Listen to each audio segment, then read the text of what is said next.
Open ಮಾಡಿದ್ಮೇಲೆ ಅದು ಕಣ್ಣು ಮುಚ್ಚಿದ್ದು ಮತ್ತೆ ಕಣ್ಣು ತೆಗ್ದೇ ಇಲ್ಲ. ಅವತ್ತು ತುಂಬ ಚೆನ್ನಾಗಿದ್ವಿ, ಮಧ್ಯಾಹ್ನ ಎಲ್ಲ ಆರಾಮಾಗಿ ಮಾತಾಡ್ಕೊಂಡು ಊಟ ಮಾಡಿಕೊಂಡು. ತುಂಬ ತಲೆ ಕೆಟ್ಟೋಯ್ತು. ಏನು ಆರಾಮಾಗಿದ್ದವ್ರು ನಾವು ವಾಪಸ್ ಬರ್ತಾರೆ ಅಂತಲೇ ಅಂದ್ಕೊಂಡು ಹೋಗಿದ್ದಿದ್ದು. ಏನೋ ಮನುಷ್ಯನೇ ಒಂದು ಆಸೆ ಪಡ್ತಾನೆ, ದೇವರೇ ಒಂದು ಬರೆದಿರ್ತಾನೆ. ಇವಾಗ ಕೆಲಸ ಮಾಡಕ್ಕೆ ಕುತ್ಕೊಂಡ್ಬಿಟ್ಟು ಎಲ್ಲಿಂದ ಓಡಾಡ್ಕೊಂಡ್ಬಂದು ಅಲ್ಲೆಲ್ಲ ಅಮ್ಮ ಹಣೆ ಬರದಲ್ಲೂ ಅಷ್ಟೇ ಬರ್ದಿತ್ತೇನೋ. ಫೇಟ್ ಅಮ್ಮ ನನ್ನ ಜೊತೆಲೇ ಇದ್ದಾರೆ ಅಂದ್ಕೊಂಡು ಈ ಥರ ಹಿಂಸೆ ಇಟ್ಟರೆ ಯಾರು ಬದುಕ್ತಾರೆ ಗುರು? ಇಲ್ಲ, ನಾವು ಇನ್ನೂ ಡೈಜೆಸ್ಟ್ ಮಾಡ್ಕೊಳ್ಳೋ ಸ್ಥಿತಿಲಿ ಇರಲಿಲ್ಲ ಇವತ್ತು. ಸೊ ನಮ್ಗೆ ಅವಾಗ ಫುಲ್ ಬ್ಲ್ಯಾಂಕ್ ಔಟ್ ಆಗೋಯ್ತು. ಏನಾಗ್ತಾ ಇದೆ ಅದೆಲ್ಲ ಒಂಥರ ಹಾಂಟ್ ಆಗುತ್ತೆ. ಒನ್ ಮೋರ್ ಥಿಂಗ್, ಹಣೆ ಬರ್ದಲ್ಲಿ ಏನು ಬರ್ಕೊಂಡು ಬಂದಿರುತ್ತೋ ಅದೇ ಆಗುತ್ತೆ. ಇರೋಷ್ಟು ದಿನ ಎಲ್ಲರೂ ಅಪ್ಪ ಅಮ್ಮ, ಅತ್ತೆ ಮಾವ, ಅಣ್ಣ ತಂಗಿ, ಅಕ್ಕ ತಮ್ಮ ಎಲ್ಲರ ಜೊತೆ ಚೆನ್ನಾಗಿರಿ. ನಿಮ್ಮ ಸಪೋರ್ಟ್ ನಮಗೆ ಅಂಥ ಟೈಮಲ್ಲಿ ತುಂಬ ಕೊಟ್ಟಿದ್ದೀರಾ.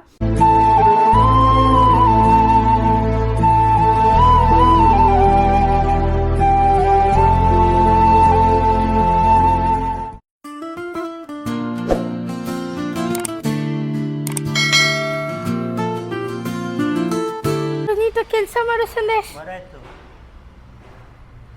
ಅಬ್ಬಾ, ಇಲ್ಲಿ ಎಷ್ಟು ಎಲೆ ಬಿದ್ದಿತ್ತಂದ್ರೆ ಇವಾಗ ಎಷ್ಟು ನೀಟಾಗಿ ಕಾಣಿಸ್ತಾ ಇದೆ. ಆ ಕವರ್ ಫುಲ್ ಎಲೆ ಇದೆ. ಮಾಡು ಮಾಡು, ಎಲ್ಲ ಅಭ್ಯಾಸ ಆಗ್ಬೇಕು. ಮಾಡು ಮಾಡು. ಈ ಡಿಪಾರ್ಟ್ಮೆಂಟ್ ನಿಂದು ಇನ್ಮೇಲೆ 3 days ಒನ್ಸು ಮಾರ್ನಿಂಗ್ ಹೊತ್ತು ನೀರು ಹಾಕ್ಬೇಡ, ಬರೀ ಗುಡ್ಸು. ಹಾಂ ಮಮ್ಮಿ, ನಾನು ವಾರಕ್ಕೊಂದ್ಸತಿ ಬಂದು ಚೆಕ್ ಮಾಡ್ತೀನಿ ಏನೇನು ಮಾಡಿದ್ದೀರಾ, ಏನೇನು ಇಟ್ಕೊಂಡಿದ್ದೀರಾ ಅಂತ. ಸೈರಸ್ ನೋಡ್ರಿ ಹೆಂಗೆ ಮಲಗಿದ್ದಾನೆ. ಅಯ್ಯಪ್ಪ, ಎಲ್ಲ ಕ್ಲೀನ್ ಮಾಡ್ತಾ ಇದ್ದೀವಿ. ಎಷ್ಟು ಡೇಸ್ ಆಯಿತು? 15 days ಆಯಿತಾ? 15 days ಆಯಿತಲ್ಲ. ಎಸ್, ಸೊ 15 days ಆಯಿತು. ಈ ಮನೆ ಓಪನ್ ಮಾಡಿ ಕ್ಲೀನ್ ಮಾಡಿಲ್ಲ, ಎಂಥದ್ದು ಸಹ ಮಾಡಿಲ್ಲ. ಇಲ್ಲಿಂದ ಡೈರೆಕ್ಟಾಗಿ ಅಮ್ಮನ ಊರಿಗೆ ಕರ್ಕೊಂಡು ಹೋಗಿದ್ರಿಂದ ಮನೆ ಫುಲ್ ಇದು ಮಾಡಿಬಿಟ್ಟಿದ್ವಿ, ಲಾಕ್ ಮಾಡಿಬಿಟ್ಟು ಇಲ್ಲಿ ಯಾರೂ ಬಂದೇ ಇಲ್ಲ. ಸೊ ಇವಾಗ ತೆಗ್ದು ಸೋಮವಾರ ಪೂಜೆ ಮಾಡಿಸ್ಬೇಕು. ಸೊ ಅಮ್ಮ ಹೋಗಿ ಟೈಮ್ ಸರಿಗಿಲ್ಲ ಅಂದ್ಬಿಟ್ಟು ಅವರಿಗೆ ಸ್ವಲ್ಪ ಶಾಂತಿ ಮತ್ತು ಮೃತ್ಯುಂಜಯ ಹೋಮ ಎಲ್ಲ ಮಾಡಿಸ್ಬೇಕು ಅಂತ ಹೇಳಿದ್ದಾರೆ. ಅದಕ್ಕೆ ಇವಾಗೆಲ್ಲ ಪ್ರಿಪೇರ್ ಮಾಡ್ತಾಯಿದ್ದೀವಿ, ಫುಲ್ ಕ್ಲೀನ್ ಮಾಡ್ತಾಯಿದ್ದೀವಿ. ಮಂಡೇ ಇರೋದ್ರಿಂದ ಇವತ್ತು ಸ್ಯಾಟರ್ಡೆ, ಸೊ ಎಲ್ಲ ಮಾಡಬೇಕು ಜಲ್ದಿ. ಎಲ್ಲ ಎಷ್ಟು ಕ್ಲೀನ್ ಮಾಡ್ತಾಯಿದ್ದೀವಿ ಅಂದರೆ ಫುಲ್ ಮನೆ ಹಂಗಂಗೆ ಬಿಟ್ಟೋಗ್ಬಿಟ್ಟಿದ್ವಿ. ಇಲ್ಲಿ ಮರ ಎಲ್ಲ ಇರೋದ್ರಿಂದ ಜಾಸ್ತಿ ಎಲೆ ಉದುರುತ್ತೆ, ಅದರದ್ದೇ ಸೀನ್ಸ್. ಇಲ್ಲಿ ಏನು ಮಾಡ್ತಾಯಿದ್ದೀರಾ?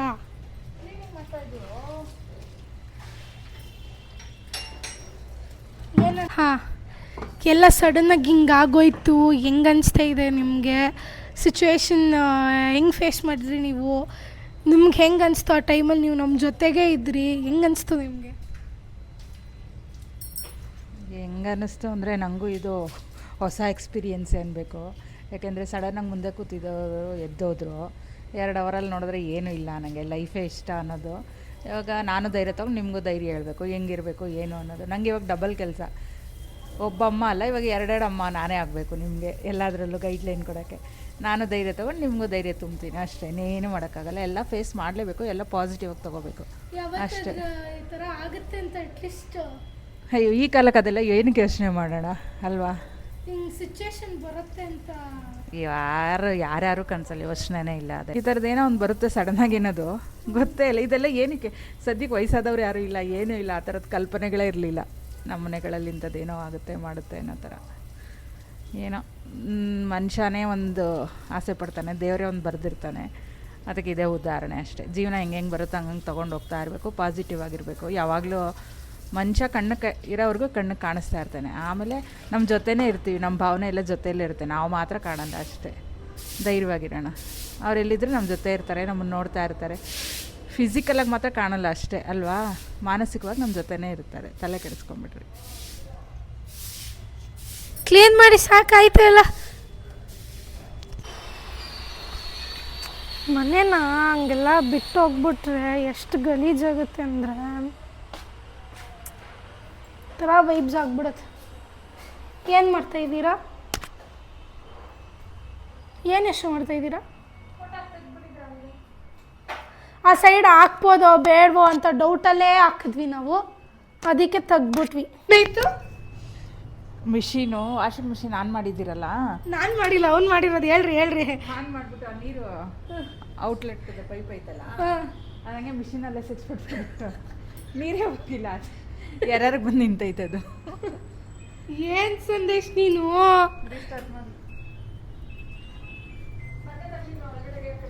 ಏನು ಮಾಡ್ತೀಯ ಹೇಳು ನೀನು? ನಿಂದು ವಾಷಿಂಗ್ ಮಿಷಿನ್ 8 ಮಿನಿಟ್ಸ್ 8 ಮಿನಿಟ್ಸು ನೋಡು ಔಟ್ ಆಗ್ತೈತೆ. ಎಲ್ಲ ಹಂಗೆ ಇಟ್ಬಿಟ್ಟು ಬಂದವನೆ. ಮಮ್ಮಿ ಎಲ್ಲ ಡಬ್ಬಗಳೆಲ್ಲ ಕ್ಲೀನ್ ಮಾಡೋದ್ರಲ್ಲಿ ಹೆಲ್ಪ್ ಮಾಡ್ತಾ ಇದ್ದಾರೆ. ಇವಾಗ ಬಾತ್ರೂಮ್ ಡಿಪಾರ್ಟ್ಮೆಂಟ್ ಆಯಿತು ಸಂದೇಶ್ದು ಕ್ಲೀನಿಂಗ್ ಎಲ್ಲ. ನಾನು ಎಲ್ಲ ಬುಟ್ಟಿ ಗಿಟ್ಟಿ ಎಲ್ಲ ಕ್ಲೀನ್ ಮಾಡಿ ಪಾತ್ರೆ ಗೀತ್ರೆ ಎಲ್ಲ ಕ್ಲೀನ್ ಮಾಡಿದೆ.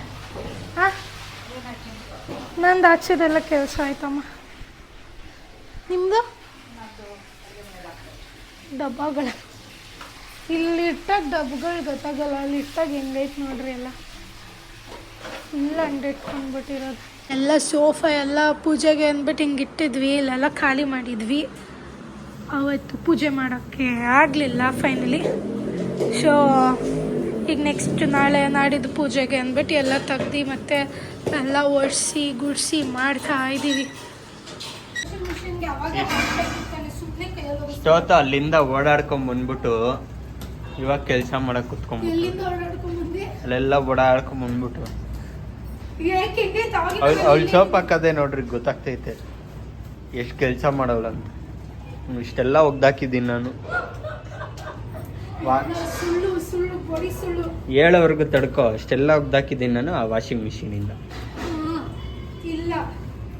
ಅಲ್ಲೊಂದು 5 ಸ್ಕ್ರೀನ್ ಮಾತ್ರ ಜಾಲ್ ಸಿಕ್ಕವಳೆ ಅಷ್ಟೇ. ಹೇಳು 6 ಸ್ಕ್ರೀನು. ಅಡ್ಗೆ ಮನೆ ತಟ್ಟೆ ಸ್ಟ್ಯಾಂಡ್ ತೊಳೆದಿದ್ದೀನಿ ನಾನು ತೊಳೆದಿದ್ದೆ, ನೀನಲ್ಲ. ಹಾಂ ನೀನು ತೊಳೆದೆ, ನಾನು ತೊಳೆದಿದ್ದೆ. ನನಗೆ full switch off, energy weak ಆಗೋಗಿದೆ.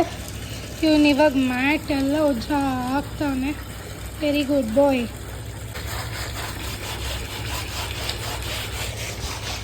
ಹೆಲ್ಪಿಂಗ್ ನೇಚರ್ ಇದೆ ನನ್ನ ಗಂಡನಿಗೆ. ನೀನು ಯಾವತ್ತಾದರೂ ಈ ಥರ ಎಲ್ಲ ಮಾಡಿದ್ಯಾ? ಹಾಂ, ಯಾವಾಗ? ಮನೇಲಿ ಯಾರು ಇಲ್ಲ ಅಂದ್ರೆ ಊರುಗಳಿಗೆ ಹೋಗ್ಬಿಡ್ತಾರೆ. ನಾನು ಒಬ್ಬನೇ ಇರ್ತಾ ಇದ್ನಲ್ಲ, ನಾನೇ ಮಾಡ್ತೀನಿ. ಇನ್ಮೇಲೆ ನಿಂದು ಉಜ್ಜೋದ ಕೆಲಸ, ನಂದು ತೊಳೆಯೋದು ಕೆಲಸನಾ? ಏನು ಮಾಡ್ತಾ ಇದೆಯಾ ಸಂದೇಶ್? ಹಾಂ, ಇವತ್ತಿಗೆ ಅರ್ಧ ಕೆಲಸ ಮುಗಿತಾ ಇದೆ ನಮ್ಮದು. ಎಲ್ಲರೂ ನನಗೊಂದು ಕ್ವೆಶ್ಚನ್ ಕೇಳ್ತಾ ಇದ್ದಾರೆ, DM ಮಾಡ್ತಾ ಇದ್ದಾರೆ, ಕಮೆಂಟ್ ಮಾಡ್ತಾ ಇದ್ದಾರೆ. ಸಂದೇಶ್ ಅಥವಾ ಅಣ್ಣ ಹೆಂಗೆ ಇದು ಸಿಚುವೇಶನ್ನ ಫೇಸ್ ಮಾಡ್ತಾ ಇದ್ದಾರೆ ಅಂತ ನೀವೇನು ಹೇಳೋಕ್ಕೆ ಇಷ್ಟಪಡ್ತೀರಾ? ಹಾಲಿಗೆ ಬಂದಿದ್ದು ಪಂಚಾಮೃತ, ಜೀವನ ನಡಿಬೇಕಲ್ಲ, ಚಲ್ತಾ. ಹಂಗಲ್ಲ, ಇವಾಗ ಈಗ ನೀನು ಇನ್ಫ್ಲುಯೆನ್ಸರ್ ಆಗಿ ನೀನು ಈ ಥರ ಸಿಚುವೇಶನ್ ಸಡನ್ನಾಗಿ ಬಂದು ನೀನು ಹೆಂಗೆ ಫೇಸ್ ಮಾಡ್ತಾ ಇದೆಯಾ ಅಂತ ನೀನು ಎಕ್ಸ್ಪ್ಲೇನ್ ಮಾಡ್ಬೇಕು. ನಿಂಗೆ ಹೆಂಗೆ ಫೀಲ್ ಆಗ್ತಾ ಇದೆ ಅಂತ, ನೀನು ಹೆಂಗೆ ಧೈರ್ಯ ತೊಗೋತಾ ಇದೆಯಾ, ಕೆಲಸ ಮಾಡ್ತಾ ಇದೆಯಾ, ಸೊ ದಟ್ ಅವ್ರು ಕೇಳ್ತಾರೋ ಕ್ವೆಶ್ಚನ್ ಅವ್ರಿಗೇನಾದರೂ ಮುಂದಕ್ಕೆ ಆ ಥರ ಆದರೆ ಅವ್ರು ಹೆಂಗೆ ಏನಿಲ್ಲ. ಎಲ್ಲರ ಲೈಫಲ್ಲೂ ಒಂದು ಎಂಡ್ ಅನ್ನೋದು ಇದ್ದೇ ಇರುತ್ತೆ. ಅಮ್ಮ ಹಣೆ ಬರೋದಲ್ಲೂ ಅಷ್ಟೇ ಬರ್ದಿತ್ತೇನೋ, ಹಂಗಾಯಿತು ಸಡನ್. ಏನು ಮಾಡೋಕ್ಕಾಗುತ್ತೆ, ಫೇಟ್. ನೀನು ಏನಂತ ಅಂದ್ಕೊಂಡು ಈಗೆಲ್ಲ ಮುಂದಕ್ಕೆ ಹೋಗ್ತಾ ಇದೆಯಾ, ಇದೆಲ್ಲ ಮಾಡೋಕ್ಕೆ ನಿಂತ್ಕೊಳ್ತಾ ಇದೆಯಾ, ಎಲ್ಲ ಮೈಂಡಿಂದ ನೆಗೆಟಿವ್ ಎಲ್ಲ? ನಮ್ಮಮ್ಮ ನನ್ನ ಜೊತೆಲೇ ಇದ್ದಾರೆ ಅಂದ್ಕೊಂಡು ಅವ್ರು ಹೇಳಿ ಸ್ವಲ್ಪ ಲಾಸ್ಟ್ ಮೂಮೆಂಟಲ್ಲಿ ಸ್ವಲ್ಪ ಬುದ್ಧಿವಾದ ಹೇಳಿದರು. ಅದನ್ನು ಮಾಡಬೇಕು ಅಂತ ಇದ್ದೀನಿ, ಅದನ್ನೇ ಫಾಲೋ ಮಾಡ್ಕೊಂಡು ಹೋಗಿ. ಓಕೆ, ಗೆಟ್ ಲಾಸ್ಟ್ ಆಯಿತು. ಬಾಯ್. ಸಂಜೆ ಬನ್ನಿ, ರಸಮಲೈ ತೊಗೊಬನ್ನಿ ಅಪ್ಪ. ಯಾವ ಥರ ಆಡ್ತವ್ರಂದ್ರೆ ಅತ್ತೆ ಹೇಳಿ ಇಬ್ಬರು ಸೇರ್ಕೊಂಡು ಮ್ಯಾಟ್ ಒಣಗ್ಸೋಕ್ಕೆ.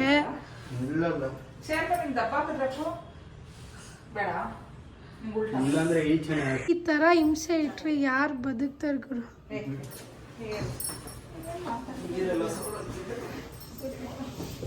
ತೊಳೆದಿದ್ದು 2 ಮ್ಯಾಟ್ಗೆ ಈ ರೇಂಜ್ಗೆ ಡೌ ಮಾಡ್ಕೊ ಬಂದ್ಬಿಡು ಮಲ್ಕೊತ. ಶೋ ನಮ್ಮ ಅತ್ತೆಗೆ ಏನಾಯಿತು ಅಂತ ಎಲ್ಲರೂ ತುಂಬ ಕ್ಲಾರಿಟಿ ವಿಡಿಯೋ ಕೇಳ್ತಾ ಇದ್ದಾರೆ. ಬಟ್ ಸಿಚುವೇಶನ್ ನಮಗೆ ಅಷ್ಟು ಚೆನ್ನಾಗಿರಲಿಲ್ಲ. ನಾವು ಇನ್ನೂ ಡೈಜೆಸ್ಟ್ ಮಾಡ್ಕೊಳ್ಳೋ ಸ್ಥಿತಿಲಿರಲಿಲ್ಲ. ಇವತ್ತು 16th ಡೇ. ಸೊ ಸ್ವಲ್ಪ ಮೈಂಡ್ ರಿಲ್ಯಾಕ್ಸ್ ಆಗಿದೆ ಅಂತ ಹೇಳ್ಬೋದು. ಯಾಕಂದರೆ ನಮ್ಗೆ ಅದು ಏನಾಗಿದೆ ಅಂತ ನಮ್ಗದು ಈ ಥರ ಇಲ್ವ ಏನು ಅಂತಲೇ ನಮ್ಗೆ ಅರ್ಗಿಸ್ಕೊಳ್ಳೋಕ್ಕೂ ಆಗ್ತಾಯಿರಲಿಲ್ಲ. ಆ ಥರ ಸಿಚುವೇಶನಲ್ಲಿದ್ವಿ. ಸೊ ಅವತ್ತು ಆ್ಯಕ್ಚುಲಿ 5th ಪೂಜೆ ಇತ್ತು Jan 5th. 4th ನಾವೆಲ್ಲ ರೆಡಿ ಮಾಡ್ಕೊತಾ ಇದ್ವಿ. 4th ಪಾಪ ನಮ್ಮ ಅತ್ತೆ ಬೆಳಗ್ಗೆನೇ ಎಬ್ಬರಿಸಿ ಕಳಿಸಿದ್ರು ನನಗೆ, ನನ್ನ ಗಂಡನಿಗೆ, ಹೋಗಿ ಹೂವು ಎಲ್ಲ ತೊಗೊಬನ್ನಿ, ಹಣ್ಣು ಹೂವು ಆಮೇಲೆ ರೇಷನ್ ತೊಗೊಬನ್ನಿ ಅಂತ ಕಳಿಸಿದ್ರು. ನಾವು ಹೋಗಿ ಎಲ್ಲ ತೊಗೊಂಡು ಬಂದ್ವಿ. ಅವತ್ತು ತುಂಬ ಚೆನ್ನಾಗಿದ್ವಿ. ಮಧ್ಯಾಹ್ನ ಎಲ್ಲ ಆರಾಮಾಗಿ ಮಾತಾಡ್ಕೊಂಡು ಊಟ ಮಾಡಿಕೊಂಡು ಸೊಪ್ಪೆಲ್ಲ ಬಿಡಿಸ್ಕೊಂಡು ಆರಾಮಾಗೇ ಇದ್ದರು. ನಮ್ಮ ಸಿಸ್ಟರ್-ಇನ್-ಲಾ, ಮಗು ಎಲ್ಲರೂ ಇಲ್ಲೇ ಇದ್ವಿ. ಎಲ್ಲ ಆರಾಮಾಗಿದ್ವಿ. ಆರಾಮಾಗಿ ಹೋಗ್ಬಿಟ್ಟೆಲ್ಲ ಸುಟ್ಕೊಂಡು ಎಲ್ಲ ಇದ್ವಿ.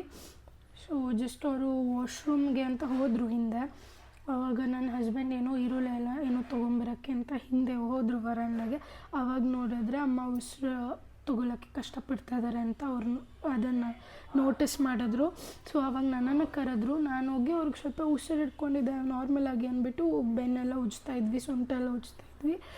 ಬಟ್ ಅವರು ಆಗ್ತಾಯಿಲ್ಲ, ಹಾಸ್ಪಿಟ್ಲಿಗೆ ಹೋಗೋಣ ಅಂದಾಗ ನಾವಿಲ್ಲ ಪಕ್ಕದಲ್ಲಿ ಸಂಜೀವಿನಿ ಹಾಸ್ಪಿಟ್ಲ್ ಇತ್ತು, ಅಲ್ಲಿಗೆ ಕರ್ಕೊಂಡು ಹೋದ್ವಿ. ಅಲ್ಲಿಗೆ ಹೋದರೆ ಒಂದು ಸ್ವಲ್ಪ ಹೊತ್ತು, ಒಂದು 1/2 hour ಆದಮೇಲೆ ಕಾರ್ಡಿಯಾಕ್ ಅರೆಸ್ಟ್, 1/2 hour ಇಲ್ಲ ಒಂದು 10 minutes ಆದಮೇಲೆ ಕಾರ್ಡಿಯಾಕ್ ಅರೆಸ್ಟ್ ಥರ ಅನಿಸ್ತಾ ಇದೆ. ಆ್ಯಂಡ್ ಲಂಗ್ಸಲ್ಲಿ ಇನ್ಫೆಕ್ಷನ್ ಇದೆಯಾ, ಇದು ತುಂಬ ವರ್ಷದ ಥರ ಕಾಣಿಸ್ತಾ ಇದೆ, ಅಸ್ತಮಾ ಇದೆಯಾ ಅಂತೆಲ್ಲ ಕೇಳಿದ್ರು. ಸೊ ನಮ್ಗೆ ಅವಾಗ ಫುಲ್ ಬ್ಲ್ಯಾಂಕ್ ಔಟ್ ಆಗೋಯಿತು. ಏನಾಗ್ತಾಯಿದೆ, ಎಷ್ಟು ಚೆನ್ನಾಗಿ ಆರಾಮಾಗಿ ಓಡಾಡ್ಕೊಂಡೆಲ್ಲ ಇದ್ವಿ, ಊಟ ಗೀಟ ಮಾಡ್ಕೊಂಡು ಆರಾಮಾಗಿದ್ವಿ. ಇವ್ರು ನೋಡಿದ್ರೆ ಹಿಂಗೆಲ್ಲ ಕೇಳ್ತಾ ಇದ್ರಲ್ಲ ಅಂತ ತುಂಬ ತಲೆ ಕೆಟ್ಟೋಯ್ತು ನಮಗೆ.